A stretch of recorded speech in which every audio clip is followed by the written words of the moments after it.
Hello friends, welcome to our course of the retail management and today we will discuss about a good process unit, good receiving process in supermart या hypermart. मतलब कि एक store में जो good को जो receive जो product है या तो गुड्स है उसको रिसीव कैसे करते हैं उसकी पूरी प्रोसेस को आज पूरे स्टेप बाय स्टेप समझेंगे। So without getting let let's begin start the lecture. तो सबसे पहले गुड्स रिसीविंग प्रोसेस का कंसेप्ट समझते हैं कि goods receiving process in supermart या हाइपरमार्ट, मतलब कि जो गुड्स है उसको कैसे वेंडर से लेके स्टोर तक, फिर हम स्टोर से लेके कस्टमर तक, हम स्टोर जो प्रोडक्ट है वो कैसे हम कस्टमर तक पहुंचाते हैं, और जो वेंडर है वो प्रोडक्ट जो स्टोर में लाता है तो कौन से जो प्रोसेस होती है, कौन से जो क्राइटेरियाज होते हैं वो हम देखते हैं। तो हम उसके बारे में आज सब डिस्कशन करने वाले हैं।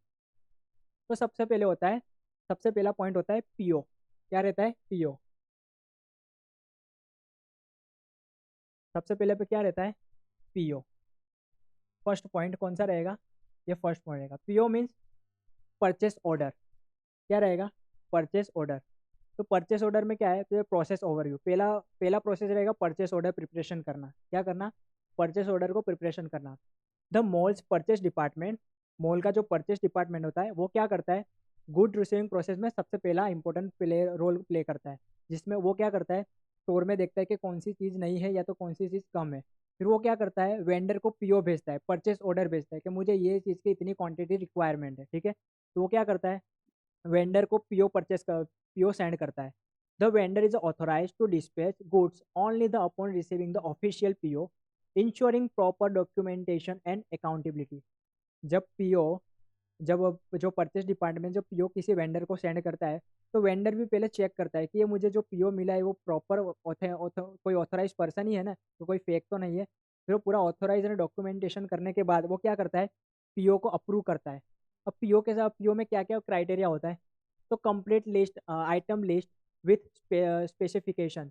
हम क्या करते हैं, जो कंप्लीट आइटम होती है with list with special specification, हमको जो कितनी आइटम में चाहिए, कौन सी आइटम चाहिए, वो पूरा कितनी क्वांटिटी में चाहिए, कितने ग्राम की चाहिए, पूरा मेंशन करना चलता है।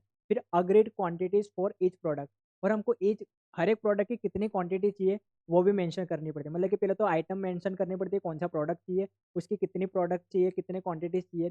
फिर आप पीओ में आप मेंशन करना पड़ता है हमको खुद, हम पीओ परचेस ऑफिसर होता है वो खुद मेंशन करता है कि आपको कितने में कितने रेट में चाहिए, और कौन से पर प्राइस कितने यूनिट में चाहिए, मतलब कि एक प्रोडक्ट है वो कितने में आपको चाहिए, और उसका पूरा ओवरऑल जो ग्रोथ, मतलब कि ओवरऑल जो होता है जैसे कि डजन है, नंग है, या तो पूरा जो कितने भी वो कितने रेट में चाहिए। फिर आपको खुद को चॉइस करना था कि आपको एक्सपेक्टेड डिलीवरी कितने में चाहिए। उसमें आपको डेट भी देना होता है और टाइम भी देना होता है कि हाँ मुझे ये तारीख को इतने टाइम को मुझे रिसीव मिल जाना चाहिए। इवन आप पीओ में अपनी इवन आप पीओ में क्या करते हो, आपका टर्म एंड कंडीशन भी क्या करते हो, सप्लाई को सेंड करते हो कि मेरा टर्म एंड कंडीशन ये रहने वाला है। तो सबसे पहला क्राइटेरिया क्या है, सबसे पहला स्टेप कौन लेता है, परचेस डिपार्टमेंट, या तो परचेस डिपार्टमेंट से कौन, परचेस ऑफिसर, वो क्या करता है, पीओ जनरेट करता है किसको, वेंडर को। अब सेकंड प्रोसेस क्या होती है, अब सेकंड वो हम स्टोर वाले नहीं करते, सेकंड प्रोसेस करता है वेंडर। क्या करता है, वेंडर करता है। सेकंड प्रोसेस किसकी है, वेंडर की। वेंडर क्या करता है, जो पीओ मिला है उसको वेरिफिकेशन करता है, और उसको और जो जो पीओ के हिसाब से जो भी प्रोडक्ट की डिमांड करी है जिस स्टोर ने, उसको क्या करता है, डिस्पैच करता है। तो पहले तो वेयर हाउस में से प्रोडक्ट को क्या किया जाता है, डिस्पैच किया जाता है। तो vendor dispatch goods from their warehouse, कहाँ, from their warehouse facility following PO confirmation. जो पीओ में जो भी डिटेल्स लिखी है, जो कंफर्मेशन है, उसके हिसाब से क्या करता है, प्रोडक्ट है उसको डिस्पैच करता है, और उसको भेजने का क्या करता है, एक प्रिपरेशन, एक शेड्यूल तैयार करता है कि हाँ भाई ये टर्म एंड डेट के साथ मेरे को ये प्रोडक्ट इस स्टोर में भेजनी है। तो अब जो पीओ वेंडर्स होता है, तो वेंडर को कौन से डॉक्यूमेंट रिक्वायर होते हैं कोई भी प्रोडक्ट को उस स्टोर तक पहुंचाने के लिए। तो सबसे पहले कॉमर्शियल इनवॉइस। जो पीओ होता है, पीओ के सामने क्या होता है, इनवॉइस, कि वो कितना प्रोडक्ट भेज रहा है, कि वो जिस भी प्रोडक्ट जो प्रोडक्ट है, जैसे कि कोई ट्रक में ले जा रहा है या तो बड़े से व्हीकल में ले जाए, तो व्हीकल में कितने प्रोडक्ट है तो उसका commercial invoice, plus detail packaging list, जो कितना भी पैकेज किया है, बड़े बड़े जो कार्टून होते हैं बॉक्स में, तो उसका पैकेजिंग लिस्ट कि हाँ इतने इतना किया। इवन ट्रांसपोर्ट रिसिप्ट, मतलब कि एलआर कॉपी, जो जिस गाड़ी में जा रहा है उसका क्या, एलआर कॉपी। और फिर फोर्थ नंबर है डिलीवरी चालान। क्या है, डिलीवरी चालान, जिस मतलब कि वो डिलीवरी चालान कि हाँ ये स्टेट डिस्ट्रिक्ट से वो डिस्ट्रिक्ट जा रहा है, मतलब या तो ये स्टेट से वो स्टेट प्रोडक्ट को, या तो प्रोडक्ट को लेकर जा रहे हैं। तो ये इतनी सारी जो होती है, जो वेंडर की तरफ से ये प्रोसेस होती है, ये स्टोर की तरफ से नहीं बट वेंडर की तरफ से वो प्रोसेस होती है। बट अल्टीमेटली क्या है, गुड्स रिसीविंग प्रोसेस का एक पार्ट बन जाता है। फिर थर्ड नंबर पे जब वेंडर की गाड़ी या तो व्हीकल जब स्टोर के गेट पे आती है तो सिक्योरिटी गेट एंट्री प्रोसेस होती है। पर वहाँ पे जब वो व्हीकल स्टोर के गेट पे आया है तो वहाँ से क्या होती है, फिर थर्ड प्रोसेस चालू होती है। थर्ड प्रोसेस किसकी होती है, सिक्योरिटी गेट की, वहाँ पे प्रोसेस चालू होती है। तो पहले कौन सी प्रोसेस होती है, सबसे पहले जो व्हीकल है वो अराइवल हुआ है, जो व्हीकल है वो स्टोर के गेट पे आया है, तो वहाँ पे क्या हुआ है, सबसे पहले व्हीकल की डिटेल्स ली जाती है including registration number and driver की इंफॉर्मेशन, जिसमें जो व्हीकल का नंबर है, व्हीकल का इन्फॉर्मेशन है, ड्राइवर का नाम है, वो सब फिर क्या लेके आया है वो सब का इन्फॉर्मेशन होता है। फिर उसके बाद जो वेंडर है जिसके पास है जो डॉक्यूमेंट है उसका वेरिफिकेशन किया जाता है, जिसमें जो इनवॉइस है, चालान है, उसको क्या है कंप्लीटली चेक किया जाता है अगेंस्ट डिलीवरी, एक्सपेक्टेड डिलीवरी, जो डिलीवरी है डिलीवरी के हिसाब से जो मैच हो रहा है कि नहीं वो देखा जाता है। ये दोनों होने के बाद क्या होता है, एंट्री गेट एंट्री इंश्योरेंस, क्या इश्यू है, क्या बोलते हैं, इंश्योरेंस। तो quick entry gate number is assigned and recorded in the gate inward register. क्या करते हैं, जब वो व्हीकल का जो दो प्रोसेस पूरा होने के बाद क्या करते हैं, हम एंट्री गेट का जो रजिस्टर होता है उसके अंदर गाड़ी के और व्हीकल को नोट करते हैं कि हाँ ये गाड़ी नंबर के साथ ये प्रोडक्ट हमारे गेट पर एंट्री हो चुकी है। ठीक है, ये तीन प्रोसेस क्या होती है सिक्योरिटी गेट पर हो जाती है।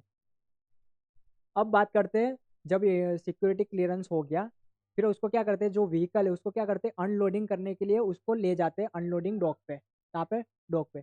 तो उसमें वहाँ पर क्या होती है, जो प्रोडक्ट जो भी ट्रक में या तो जो भी व्हीकल में आए वो प्रोडक्ट को हम अनलोडिंग करते हैं और क्वांटिटी को वेरिफिकेशन करते हैं। फोर्थ नंबर का क्या है, अनलोडिंग और क्वांटिटी वेरिफिकेशन, जिसमें हम जो receiving good operation, dock operation, जिसमें फॉलोइंग सिक्योरिटी क्लियरेंस के बाद क्या करते हैं, हम व्हीकल प्रोसेस करते हैं रिसीविंग डॉक पे। हम वो व्हीकल को कहाँ ले जाते हैं, रिसीविंग डॉक पर, और वहाँ पे हम प्रोडक्ट को अनलोडिंग करते हैं अंडर द सुपरविजन। कौन होता है सुपरविजन में, या तो QC check officer, quality check officer होता है, या तो फिर कौन होता है क्वालिटी चेक ऑफिसर, या तो कौन होता है बताओ, गोडाउन ऑफिसर। कौन होता है, गोडाउन ऑफिसर। गोडाउन ऑफिसर ये क्या करता है, प्रोडक्ट को अनलोडिंग करता है। क्या करता है, प्रोडक्ट को अनलोडिंग करता है।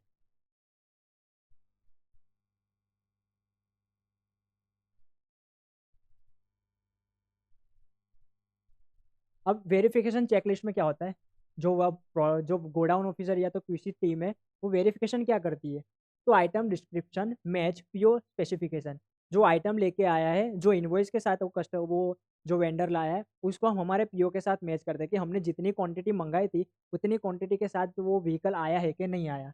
फिर quality correspondent with invoice and PO, मतलब कि अभी मैं जो बोला वो, अब वो क्या करते हैं, जो इनवॉइस है, इनवॉइस और पीओ दोनों को मैच किया जाता है कि हमने पीओ में कितनी 100 क्वांटिटी मंगाई है तो क्या इनवॉइस में भी 100 है कि नहीं, अगर कम है तो इसका फिर क्या प्रोसेस है वो भी।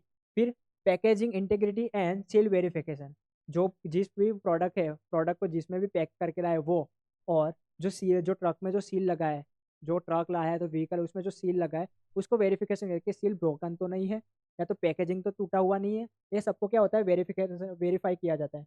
फिर विजिबल डैमेज असिस्टेंट, अगर कोई प्रोडक्ट डैमेज है तो उसमें भी असेसमेंट होता है, उसका भी एक प्रोसेस होता है। क्या आगे हम सीख चुके हैं, क्या डेबिट नोट वाला, हम डेबिट नोट वाला भी आगे पढ़ेंगे। तो डेबिट नोट हम जारी कर दें, अगर कोई हमको प्रोडक्ट डैमेज लगता है, टूटा हुआ लगता है तो हम क्या करेंगे, वेंडर के अगेंस्ट हम डेबिट नोट इश्यू कर देंगे।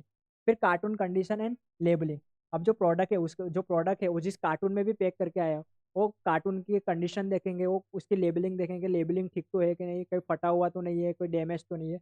ये सारा ये सारा काम कौन करता है, गोडाउन ऑफिसर करता है। इवन इसमें एक याद रखने जैसा ये चीज़ है कि जब भी कोई व्हीकल अनडॉकिंग एरिया में लाते हैं, अनलोडिंग करने के लिए डॉकिंग एरिया में लाते हैं, तो हमको बहुत सारी जो है ना चीज़ें ध्यान रखनी पड़ती है जिससे कोई मेजर एक्सीडेंट ना हो।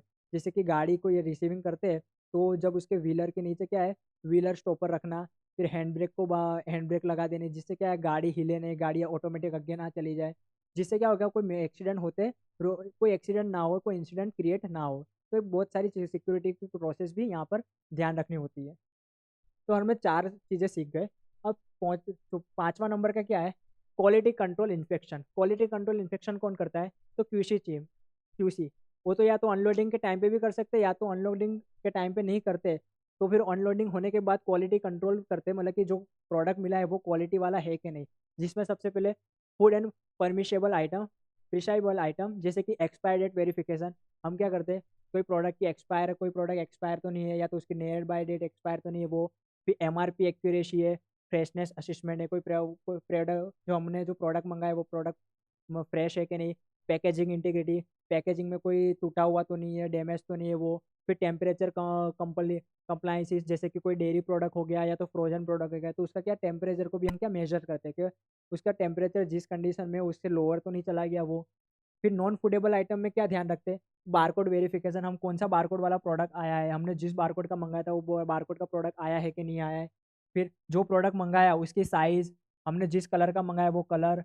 एंड मॉडल कन्फर्मेशन, हमने जिस मॉडल का मंगाया वो मॉडल भी देखा जाता है कि वो मॉडल का आया है कि नहीं, उसकी भी एमआरपी वेरिफिकेशन की जाती है। फिर कोई डैमेज है तो डैमेज इंस्पेक्शन किया जाता है, कोई प्रोडक्ट डैमेज है या कोई प्रोडक्ट अगर डैमेज है तो डैमेज भी देखा जाता है कि कोई प्रोडक्ट डैमेज तो नहीं है, ठीक है, कोई प्रोडक्ट डैमेज तो नहीं है, वो देखा जाता है। फिर ब्रांडिंग एंड लेबलिंग एक्यूरेसी, फिर जो प्रोडक्ट हमने मंगाया उसकी ब्रांडिंग देखी जाती है, उसके लेबलिंग को भी देखा जाता है, कोई लेबल में टूटा हुआ तो नहीं है कि। हम ये सारी चीज़ें क्या करते हैं, क्वालिटी टीम या तो क्वालिटी कंट्रोल ऑफिसर्स है ना, वो ये सारी चीज़ों को देखता है। फिर rejected stock is immediately kept separately for vendor return processing. अब जो भी प्रोडक्ट है जो डैमेज है, टूटा हुआ, हमको वेंडर की तरफ से मिला है, उसको हम क्या करते हैं, इमिडिएटली अलग साइड में रख देते हैं। किसके लिए? वेंडर को रिटर्न देने के लिए। हम वेंडर को रिटर्न किस बेस पे देंगे? डेबिट नोट को इश्यू करके। कैसे? हम डेबिट नोट इश्यू करेंगे वेंडर को कि हमको ये प्रोडक्ट आपकी तरफ से टूटा हुआ मिला है, या तो ये पैकेजिंग या तो इसका लेबलिंग है वो या सेलेबल कंडीशन में नहीं है, तो आप हम इसको क्या करेंगे, डेबिट नोट के सारे हम इसको रिटर्न करेंगे। फिर डेबिट नोट इश्यू होगा तो क्या होगा, वेंडर क्या करेगा, हमको इसके बदले कंपनसेशन देगा, या तो फिर क्या देगा, प्रोडक्ट को रिप्लेस करके देगा। फिर जो प्रोडक्ट हमने जो रिसीव कर लिया है, हमने वो प्रोडक्ट को कहाँ रख लिया है, गोडाउन में रख लिया है, या तो हमारे वेयर हाउस में प्रोडक्ट को अनलोडिंग करके रख दिया है, ठीक है।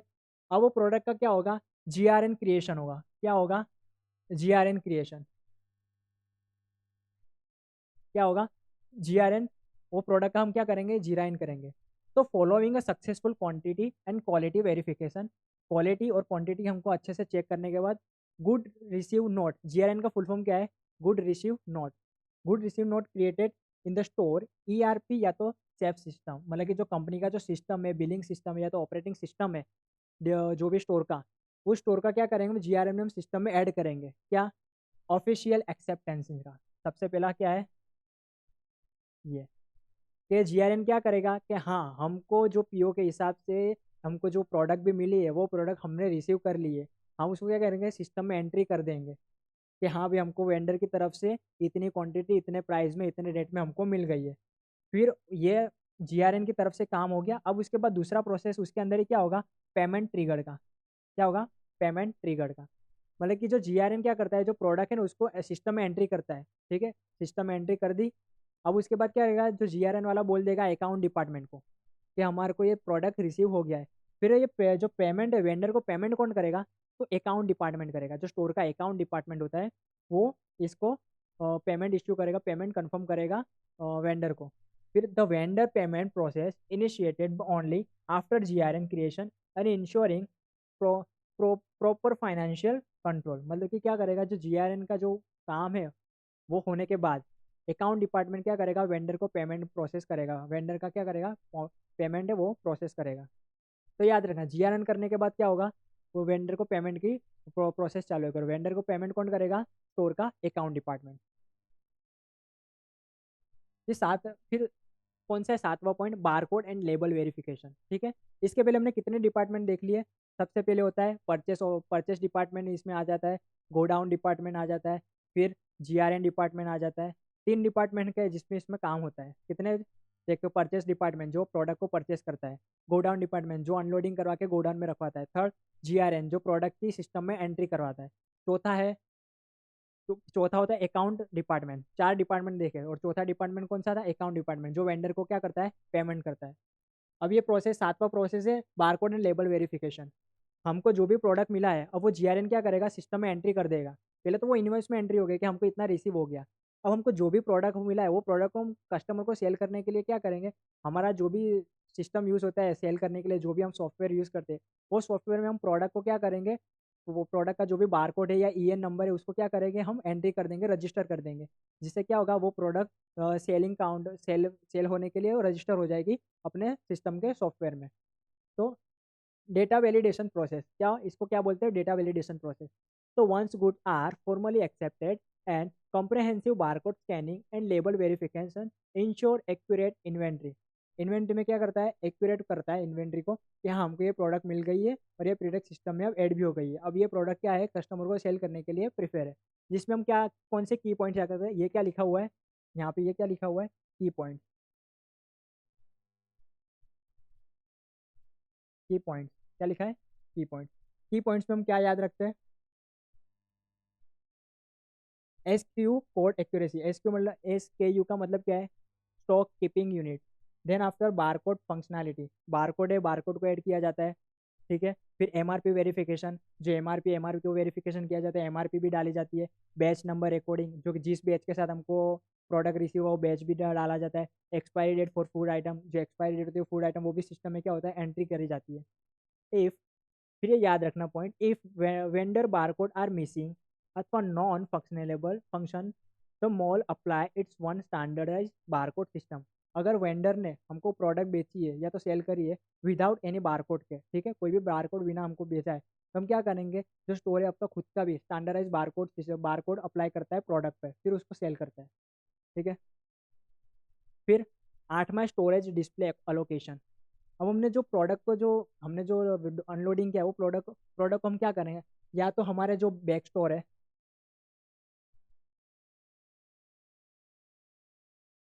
हमारा जो बैक स्टोर है, या तो हमारा जो वेयर हाउस या तो गोडाउन है उसमें हम स्टोर करते हैं, ठीक है। या फिर वहाँ से स्टोर करते हैं, फिर वहाँ से स्टोर करने के बाद हम उसको कहाँ लाते हैं, सॉफ्ट फ्लोर पे और डिस्प्ले एरिया में। फिर हम उसको क्या करते हैं, फ्लोर पर लाते हैं और डिस्प्ले लगाते हैं, कहाँ पर, सेल्फ में। अच्छे से उसको क्या करते हैं, सेफिंग करते हैं, अच्छे से हम प्रोडक्ट को रखते हैं। हाँ एक बात मैं आपको बताना भूल गया, हम जो गोडाउन में प्रोडक्ट को रखते हैं वो प्रोडक्ट को हम फीफो मेथड से रखेंगे, और स्टोर में डिस्प्ले फ्लोर पर भी हम प्रोडक्ट को रखेंगे तो भी हम फीफो मेथड से ही रखेंगे। कौन सी मेथड से, प्रोडक्ट को कौन सी मेथड से रखेंगे, फीफो मेथड से। फीफो मेथड मतलब क्या है, फर्स्ट इन फर्स्ट आउट। क्या नाम है, फर्स्ट इन फर्स्ट आउट। जो प्रोडक्ट पहले आया है स्टोर के अंदर वही प्रोडक्ट पहले जाएगा बाहर, ठीक है, याद रखना। फीफो मेथड से हम प्रोडक्ट को अरेंज करते हैं स्टोर के अंदर। आगे देखते हैं, पेमेंट एंड रिजेक्शन प्रोसेस। अब पेमेंट कौन करता है, मैंने पहले बताया था अकाउंट डिपार्टमेंट। कौन सा, अकाउंट डिपार्टमेंट करेगा। कौन करेगा, अकाउंट डिपार्टमेंट। वो वेंडर पेमेंट टर्म्स क्या है, तो फॉलोइंग जीआरएन क्रिएशन, जो प्रोडक्ट का जीआरएन हो गया उसके बाद क्या करेगा, वेंडर पेमेंट इस process according to agree term. हम कौन से टर्म के हिसाब से, जैसे कि हमारा जो अग्रीमेंट हुआ है वेंडर के साथ, हम 7 डेज में पेमेंट करेंगे, 15 डेज में करेंगे, 13 डेज में तो करेंगे, या 45 डेज में करेंगे। ये जो भी हमारी जो टर्म या अग्रीमेंट हुई है उस हिसाब से हम वेंडर को पेमेंट करेंगे। पेमेंट कौन करेगा, स्टोर का अकाउंट डिपार्टमेंट, ठीक है। फिर good goods rejection process protocol. अब कोई भी प्रोडक्ट है जो रिजेक्ट हो गया गुड्स प्रोडक्ट, हम उसको क्या है, तो कॉमन रिजेक्शन क्या है, तो पहला तो ये है कि हमको फिजिकल डैमेज हो या तो डिफेक्ट पीस मिला है, कोई प्रोडक्ट है या तो डिफेक्ट मिला है या तो फिजिकली डैमेज है। क्वांटिटी डिस्क्रिप्शनिस्ट, मतलब कि हमको जितनी क्वांटिटी चाहिए थी या तो शॉर्ट क्वांटिटीज मिली है, या तो जिस साइज़ वो अलग है, हमने जिस साइज़ की मंगाई थी उस साइज़ की नहीं मिली है। फिर एक्सपायर या नियर एक्सपायर प्रोडक्ट, हमको कोई प्रोडक्ट है जो एक्सपायर मिली है या तो नियर एक्सपायर प्रोडक्ट मिली है। या तो पीओ रेट मिसमैच, हमने पीओ में जिस रेट का मेंशन किया था उस रेट के हिसाब से हमको मिला नहीं है। तो rejected stock is a return to the vendor with a debit note issue for financial reconciliation, ठीक है। मतलब कि रिजेक्शन को, जो गुड्स हुआ है उसको हम क्या करेंगे, डेबिट नोट इश्यू करेंगे। आपको मैं डेबिट नोट के बारे में आगे डिटेल में आपको बताने वाला हूँ कि डेबिट नोट होता क्या है, राइट ऑफ होता क्या है, ठीक है। इसके बारे में हम आगे डिटेल में एक अलग से सेपरेट से लेक्चर लेंगे, उसमें हम बात करने वाले हैं। तो बस आज के लिए इतना ही था। तो इसमें कौन से डिपार्टमेंट होते हैं गुड्स रिसीविंग प्रोसेस में, पहला परचेस डिपार्टमेंट, फिर गोडाउन डिपार्टमेंट, फिर जीआरएन डिपार्टमेंट, अकाउंट डिपार्टमेंट, फिर गोडाउन डिपार्टमेंट हो गया, फिर गोडाउन डिपार्टमेंट से जो भी फ्लोर पे लगाना है तो फ्लोर फ्लोर डिपार्टमेंट हो गया, जैसे कौन सा भी एफएमसीजी का फ्लोर हो गया, डिटर्जेंट फ्लोर हो गया, ग्रोसरी स्टोर फ्लोर हो गया। इवन फिर वो फ्लोर पर हमने प्रोडक्ट को अच्छे से डिस्प्ले कर दिया, उसके बाद जो प्रोडक्ट सेल होगा तो कौन करेगा सेल? Cash department. क्या कौन करेगा? Cash department. तो ओवरऑल स्टोर के हर एक डिपार्टमेंट का इसमें मेजर प्ले रोल होता है गुड रिसीविंग प्रोसेस में। आई होप आपको पूरा गुड रिसीविंग प्रोसेस अंडरस्टैंड हो गया होगा। अगर कुछ भी क्वेरी है तो वीडियो को रिवाइंड करके थोड़ा देख लीजिए, आपको अंडरस्टैंड हो जाएगा कि मैं कहना क्या चाहता हूँ। आई होप आपको ये लेक्चर पसंद आया होगा। अब मिलते हैं नेक्स्ट लेक्चर में, तब तक के लिए धन्यवाद।